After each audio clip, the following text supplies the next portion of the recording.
Hey everybody, this is Perch. Got a question here about the pricing of comics, and is it greed?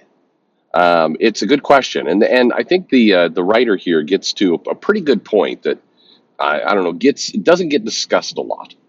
And maybe next time there's one of those Comic Cons, you get some leadership from the big publishers up there. Somebody might want to ask this question. Now there is one answer to it, but we'll get into that in the mail. But the answer is bad, so let's do it. The mail goes, Perch. When you look at the TV film industry, older content, the kind of stuff studios have long since recovered costs to create and often have generated lots of profit already for them, are usually selling their older content at a lower price to keep generating revenue, something like the Terminator disc collection for $40 with 6 movies as an example. I'll give you another example. And the way the film studios view this is that the older content becomes a bridge to newer content. So it's in their best interest, to recover their costs, certainly keep make a profit, but basically keep it alive. They want the content to be remembered. If it's remembered, then they have the opportunity to do sequels, reboots, other things, connected products, or just cross promote their movies. So in many cases in the film industry, putting movies out, 40 years later for like $1 is still a good deal for them.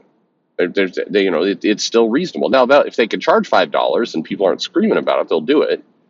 But in general, there is this belief of content pricing aging down, and that's normal and that's okay. In fact, that's a good way of doing business. So that's to ground you a little bit. And by the way, books and music are similar. Music, if it gets very popular, tends to hold its value, or they tend to charge more. But overall, most content is viewed in that way. But as you're about to point out, I think in this mail, not comics. So let's get back to it. It says, when I see an omnibus featuring content from 10 years or older going for $100 or more, I am stunned. There is no way the printing process is above $15 in most cases. I realize that there are distribution expenses and retailers, need to make money, but it feels like the publishers are being extra greedy, which seems to keep the audiences small. 100% correct. When I hear the theory that content owners, such as Disney, do not worry about profits from their comics because if the IP can be used to generate revenue in other ways, I find it hard to believe when I seeing the printed collections and omnibus prices. I know you have touched on how the digital editions should be super cheap because the cost is very low, but I feel the printed collection should also be at a lower cost, at least over time. True. I know that I buy movie disc collections of older movies because of the extra value I believe I'm getting. Is it just greed that is putting out the retail of these omnibuses at $100 and above, or am I missing something? Well, to answer that, just very briefly, the comic market has basically said, hey, we're not going to sell many of these omnibuses. This is going to go to the hardcore collector, which means our available target market is very small. And that available target market is kind of telling us that they're willing to pay $100 to $150 because they view it as a premium product. And so we're going to price it there. Now, a smart business person would go, yeah, but in addition to getting the collectors, we'd like to get the mass market too. So maybe you do want to put out your, the equivalent of a Criterion collection or something that's, super fancy in a hardcover as an omnibus. But let's also put out, dirt cheap, printed on telephone paper, same thing, the omnibus, but printed a little cheaper. But to your point, by the way, yeah, the printing costs are low. The profit margin is pretty high. And, for comic companies, they know that. And that's part of the gimmick at this point. This is where they're making up some of their extra cash. It's not a good system. But anyway, let's finish off the mail. We can keep going. It says, I figure with the retail shop experience and overall business knowledge experience, you can probably give a better perspective on the high prices of these printed collections and omnibuses. Thank you for all you do and try and keep the comic world growing. That's nice of you. I do want it to grow. Anyway, I also want to see the industry grow, even if not everything appeals to me. Cheers. So a couple just quick comments to put out there. In one case, one of the excuses that gets made here for content not dropping in price is that there's a belief that the retailers would revolt.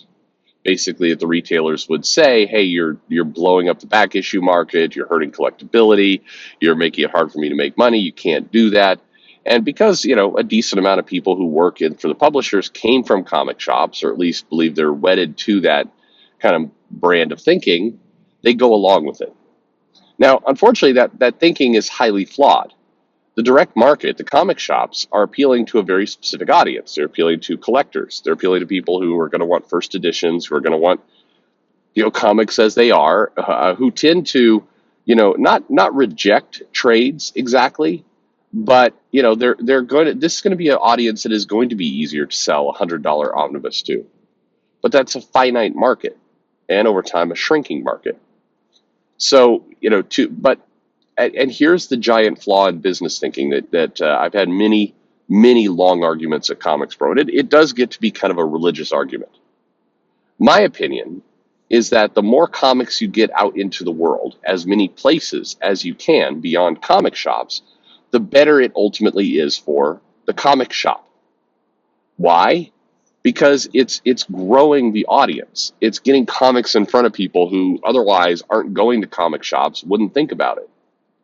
I was, somebody wrote a mail and sent me some photos of them selling comic books, Marvel and DC, inside the airport in Florida.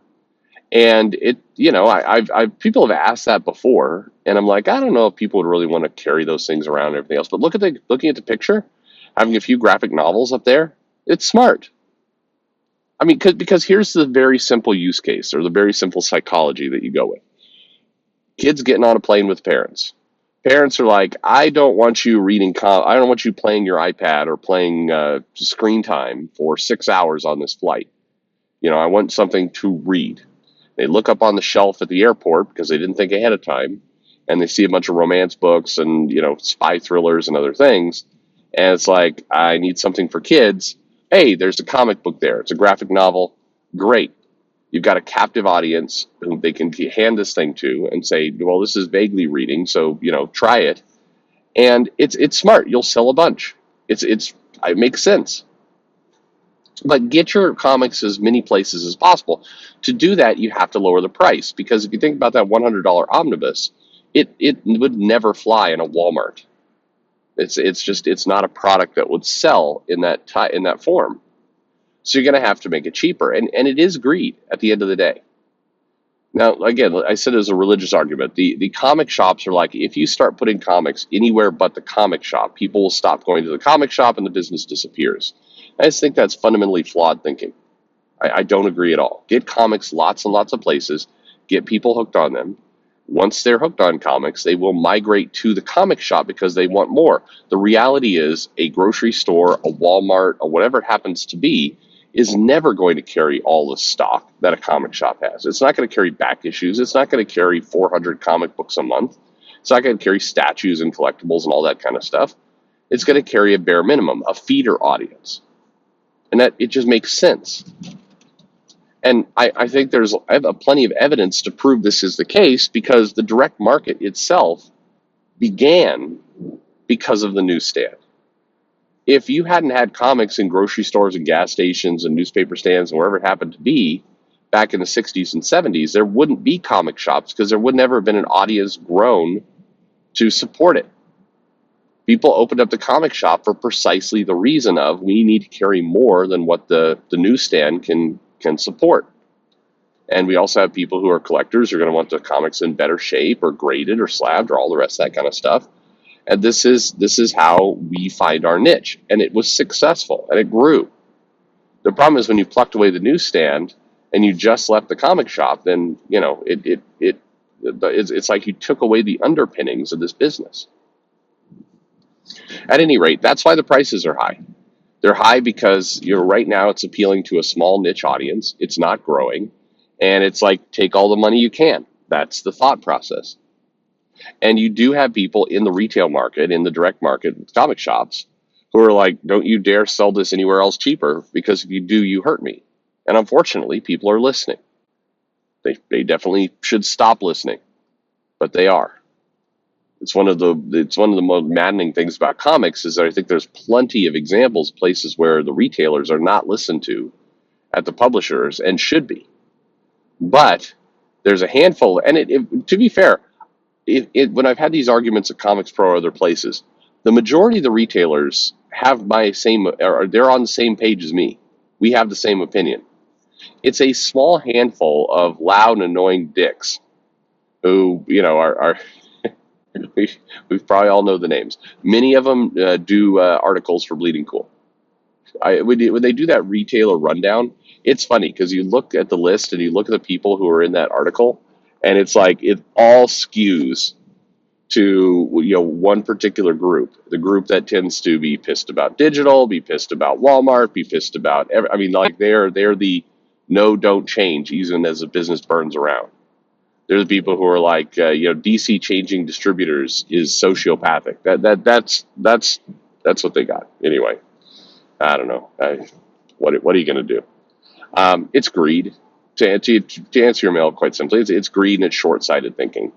It's I'm going to take this dollar that's right in front of me today, rather than maybe invest that dollar and get $50 in a week. It's short-sighted, it's detrimental, and it's not helpful.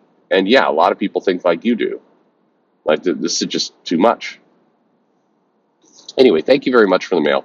Let me know what all of you think. Pricing and how it all goes. It's a tragedy. I mean, this entire thing feels like like a slow motion car wreck a lot of the time. Anyway, thanks for listening.